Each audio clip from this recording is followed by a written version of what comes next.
Hi guys, ഇതാണ് മഞ്ഞത്താമര. മഞ്ഞത്താമര നിങ്ങളൊക്കെ കണ്ടിട്ടുണ്ടാവുമെന്ന് വിചാരിക്കണേ.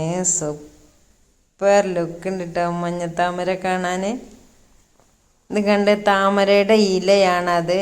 രണ്ട് പൂ നല്ലോണം വിരിഞ്ഞിട്ടുണ്ട്. നല്ല ഭംഗിയുണ്ട് കാണാൻ. അപ്പം നമുക്ക് വീട്ടിൽ നല്ല രീതിയിൽ താമര വളർത്താൻ പറ്റും. ഇതൊക്കെ പൂവിട്ട് മൊട്ട് ചാടിപ്പോയതാണ്. ഇത് മൊട്ടാണ്. ഇത് പൂവിൻ്റെ മൊട്ട് ചാടിപ്പോയതാണ്. അതൊക്കെ കാണുന്നത് പൂവ് വിരിഞ്ഞിട്ട് വാടിപ്പോയതിൻ്റെ തണ്ടാണ്. ഇത് നോക്കിയേ, ഇവിടെയൊക്കെ ഉണ്ടിട്ട് ഇതൊക്കെ മൊട്ടാണ്.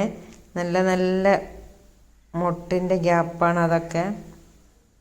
ഇത് കണ്ട വീട്ടിൽ പ്ലാസ്റ്റിക് ചട്ടിയിലാണ് വെള്ളം നിറച്ചിട്ട് നമ്മുടെ താമര വിരിയിച്ചിട്ടുള്ളത്.